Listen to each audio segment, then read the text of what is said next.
Well, GB News political editor Darren McCaffrey is in Glasgow for us this morning, as he has been for the past 2 weeks. Good morning to you, Darren. 6 p.m. last night, these talks were meant to be finishing up. We are now in overtime. What's the hold-up? Well, negotiations, they are carrying on. As you say, they have been carrying on during the night. These are really complex, difficult negotiations, to be frank. You've got 200 countries, often with very different perceptions of what needs to be done, trying to reach a deal. You're right in saying it was meant to be reached last night at 6. Those talks have carried on, and they are likely to do so again today. But ultimately, this shouldn't come as a surprise. It pretty much happens in every COP that things do not happen to schedule. And there are these difficult patches, these things that need to be sorted out. You may remember the Prime Minister before COP started saying that there were coal, cars, cash and trees were the main baskets that he wanted negotiators to focus on. Well, trees seem to be kind of done, cars a bit uncontentious. It comes down to those two key areas of coal or fossil fuels and cash. On the coal fossil fuels front, Saudi Arabia, China and others simply do not want that many references to coal and fossil fuels in the final agreement. They feel that that's not good for them, and also it was not in the Paris Accord, and they do not want it to be included. Others are obviously pushing for that because they feel, well, you can't really tackle global emissions if you don't tackle countries' dependence on things like coal. And additionally, this big issue of cash, that essentially developing countries want more money. They say that they need financial assistance if they are to get anywhere close to lowering their emissions. They say this is primarily a problem that's been created by Western countries, and that they should kind of stump up more money to help them mitigate their carbon emissions, while at the same time also deal with some of the consequences of climate change too. So those are the two big outstanding areas that negotiators have been talking about over the last couple of days. The expectation is later on this morning we're going to get that final draft put forward. There'll then be another big plenary meeting headed by Alok Sharma, the COP president, with a hope that a deal potentially could be signed later on today. The thing is this going to be the breakthrough moment that the Prime Minister and many others wanted?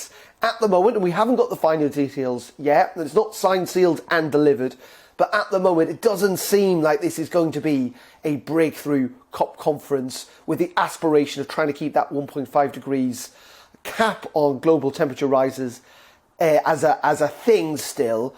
And I think that will be slightly disappointing for many, not least of all for climate change activists who argue that this is an emergency that needs to be dealt with now.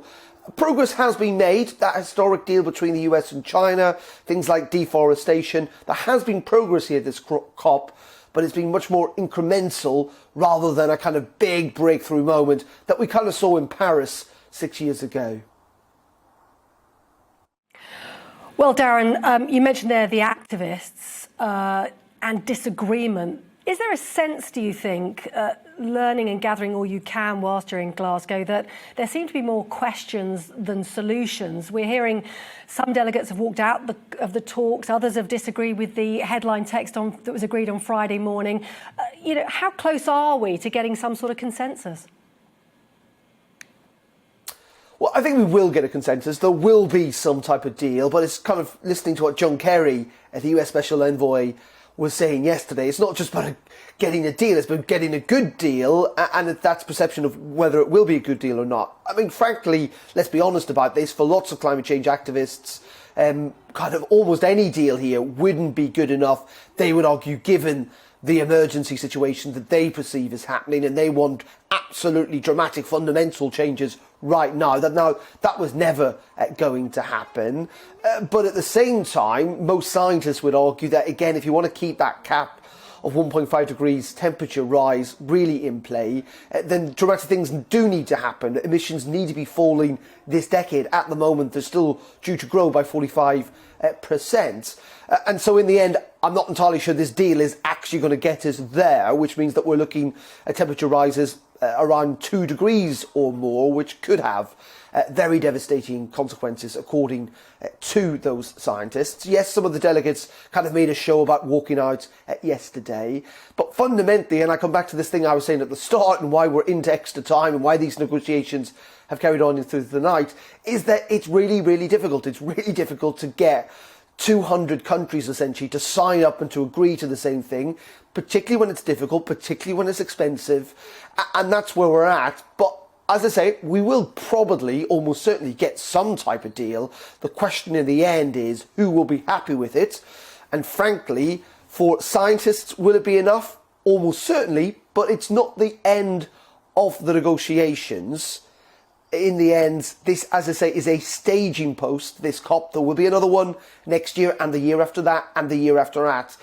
And the hope is that you can at least make these kind of relatively significant incremental progress at every COP. And I think that's what Glasgow will be.